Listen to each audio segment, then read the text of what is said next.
जा का अलिफ के ऊपर जो मद्द है ना, इसको 5 उंगलियों के बराबर लंबा करते हैं।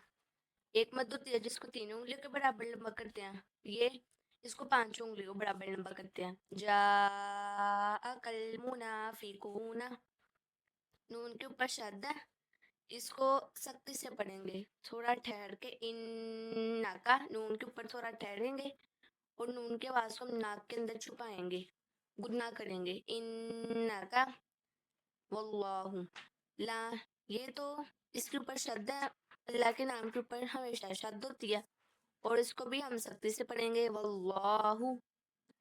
और लाम के ऊपर जब ये हो ना शद या जबर, तो लाम मोटा पड़ा जाता है, वल्लाहु।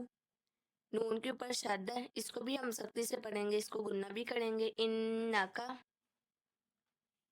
ये भी नून के ऊपर शद है, इसको भी हम सख्ती से पढ़ेंगे, इसके साथ गुन्ना, इसके ऊपर गुन्ना भी करेंगे, इसकी आवाज को नाक के अंदर छुपाएंगे।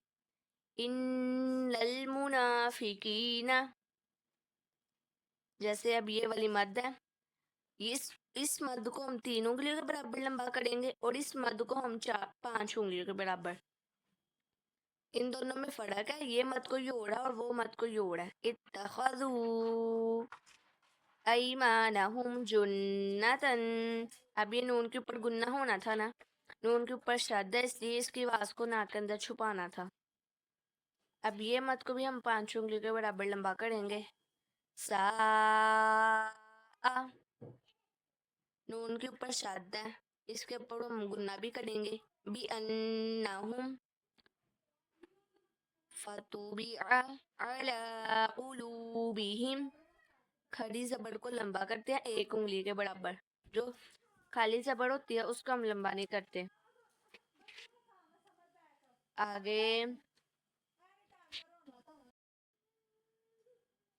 अब इस नून के ऊपर भी शद है, इसको भी हम सख्ती से पढ़ेंगे। का अन्नहुम खुशबुम मुसन्नदा, नून के ऊपर शादी, और जो आखिरी में ता होता है ना, जो आखिरी आयत को जहाँ पे वक़फ़ करते हैं, वहाँ पे जो ता होता है ना, उसको वक़फ़ की सूरत में हा पढ़ेंगे, ता साकिन करके उसको हा की सूरत में पढ़ेंगे। खुशबुम मुसन्नदा। आगे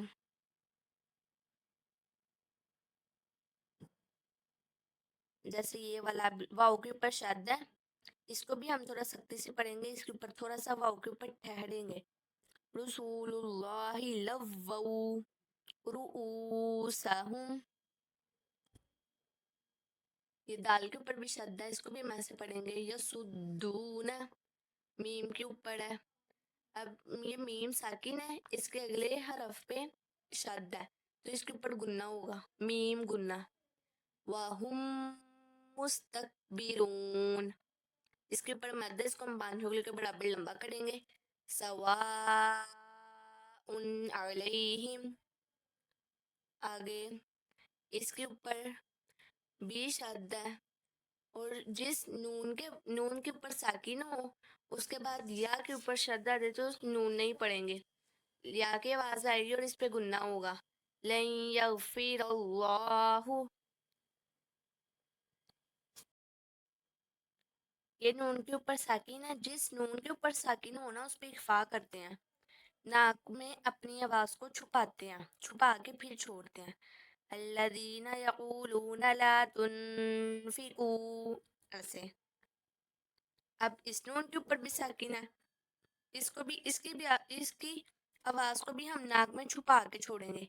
हत्ता यनफ़ज़ू, इसको हम 5 उंगलियों के बराबर लंबा करेंगे। ख़ज़ाइनुस समावाति, इसको 3 उंगलियों के बराबर लंबा करेंगे। इन दोनों मद्दों में फर्क है, इसको 5 उंगलियों के बराबर लंबा करेंगे और इसको 3 के। ला इर्रजाना इलल मदीनती, अब ये जो लाम है ना, इसके ऊपर शद है और इस पे वक़फ़ हो रहा है, तो इसको वक़फ़ की सूरत में भी सख्ती से पढ़ेंगे, इस पे ठहरेंगे। मिन हल अज़ल, इस पे कलकला नहीं होगा, कुछ लोग पढ़ते हैं अज़ल, ایسا نہیں پڑھیں گے اس کو. من ہل ازل. آگے اس کے اوپر مد ہے، اس کو 3 انگلیوں کے برابر لمبا کرنا ہے. اس کے اوپر کھڑی زبر بھی ہے. یا ایہا الذین، اس کو بھی 3 انگلیوں کے برابر لمبا کرنا ہے. اس کو بھی 3 انگلیوں کے برابر. اب خواہ کے اوپر ہے شد، اس کو ہم تھوڑا سختی سے پڑھیں گے. اخرتنی الی اجل قریب. 2 زیر کے نیچے 2 زیر کو تنوین کہتے ہیں، اور تنوین کے آخر میں نون کی آواز آتی ہے. فَأَصَّدَّقَ، ان دونوں کے اوپر شد ہے، اس لیے ہم نے ان کو سختی سے پڑھا. یہ نون کے اوپر اب ساکن ہے، اس کے بعد والا حرف یا اور اس کے اوپر شد ہے، تو ہم نون کی آواز نہیں پڑھیں گے اور ان کو ان کے اندر گنہ کریں گے. وَلَن يُؤَخِّرَ اللَّهُ، اس کو 5 انگلی کے برابر لمبا کریں گے. اِذَا جَاءَ، اب اس کا ہم را بھی پڑھیں گے اور میم بھی پڑھیں گے. واللہ خبیر بما تعملون، میم گنہ ہوگا یہاں پہ.